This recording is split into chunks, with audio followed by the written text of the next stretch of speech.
Hi Stephanie, I'm sorry you were feeling down, so before I get started with anything, I thought I would give you the gift of puppy! Because I last weekend got to visit a bunch of friends in Seattle really briefly, and I got to see my friend Ren and his amazing family, his wife and his daughter, and their adorable puppy Yuki! What you doing? Yes. Just like shave it. No one likes it. Just shave Puppy, it. puppy, puppy. Go, God.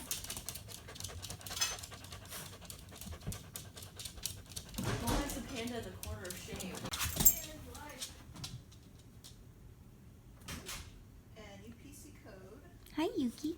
Oh, hello, Yuki. Yuki just wants love. Oh, that's ours. My honey Instead girl. of having those blueberries. You can return it to Fred Meyer for Okay. Who wants E. coli with their pancakes? Me! I got Eggo's waffles and it's chocolate chip. Okay. Now, is that not serendipity? Yeah, they call us right while we're making it. Now, speaking of Ren, you had asked me about teachers in my life, and Ren is pretty high up there as he was my Obi-Wan when it came to self-publishing. He really walked me through it and helped me get Alice out there for the first time, and it was really exciting, and I would not be where I am with my writing if it was not for him and everything he's taught me in sort of just like the wild west of self-publishing. My loving and amazing partner, who is sleeping in on this Sunday morning, has taught me so much about music that I'm still learning. And honestly, I think that's kind of segues beautifully into one of my biggest points when it comes to having teachers as friends or friends as teachers. When I was in college, I remember a professor telling me, never be the smartest person in the room. And that has always stuck with me because you will learn so much more and grow as a person if you surround yourself with people who are brighter than you are, cleverer, more talented.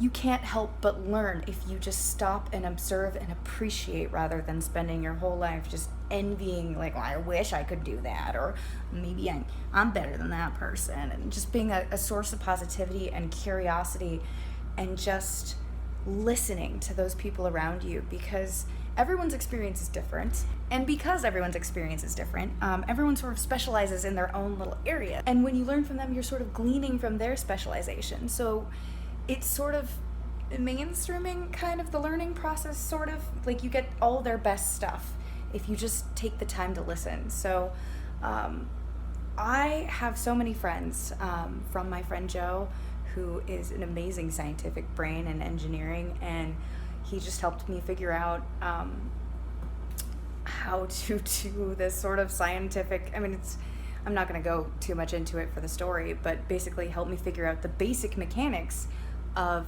how string theory incorporates into a story that I'm currently working on, and it's kind of a big catalyst of the whole plot, so I'm really excited about that. My friend Em has taught me a lot about drawing and just sort of how shading works and sort of that whole physical thing. Obviously, she's way more talented than I am, but I've been able to slowly, by watching her create things, slowly figure out how to maybe bring that into some of my own little doodles and drawings.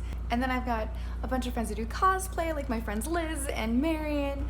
And then you even have other writers, and while maybe we have completely different writing styles, the amount you can learn just from what their little tools of the trade are, how they describe fight scenes, or how they characterize a character's appearance over time, like how they deliver that image of who this person is to you. And it's kind of crazy because it's just, I don't know, I want to absorb all of it, like just be a sponge, and that's supposed to be what this channel is kind of about. And I have been kind of frustrated with myself. I haven't been happy with my creative work ethic recently. I'm not even going to put a definite time base on it. So thinking of that, I've been trying to go out of my mold. I have different ways of refilling my creative cup, so to speak, from watching shows to reading a book, which I should do more of. I mostly listen to Audible because just making time to sit down and read, my brain goes, you should be writing, you should be filming, you should be doing something, rather than enjoying this book.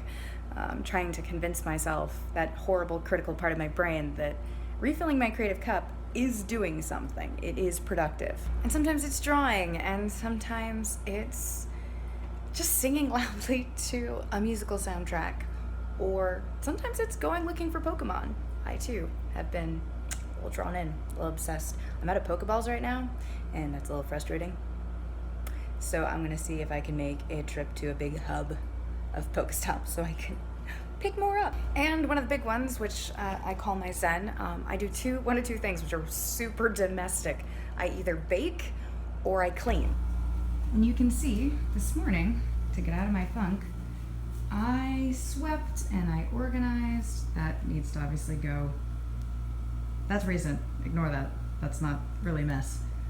But I organized and I swept and I vacuumed our main den. And it was small and it didn't require a lot of mental effort, so I could watch. I've been watching a lot of RuPaul's Drag Race. So I could watch TV while I did it, and it was nice. It was nice to get that refresher done because I accomplished something, and it's sort of, that's what helps me flip my switch, is accomplishing something. Even if it's something really small and kind of, unimportant seeming. Although I create much better in an uncluttered space, despite the fact that I can create clutter really easily. So uncluttered space, uncluttered brain. So my challenge for you, for your next letter, is to show me how you get out of funks like this. How do you refill your creative cup? I'm saying show. I want to see it. Like I showed you my clean room. I want to see it. And people below, if you have videos or links to how you refill your creative cup, or if you want to just tell me about it, that's fine. You're not so much on the hook as Stephanie. I really would love to hear about it. Sometimes this doesn't work, and sometimes baking doesn't work, and I will try like multiple things in a row, and then it'll be something as ridiculous as going for a drive in my car and singing at the top of my lungs, and I'm like, oh, okay, I'm feeling it. I'm ready now. Let's do this. So tell me, or show me if you're Stephanie, how you refill your creative cup. I love you so much, girl, and I miss you, and we will talk soon.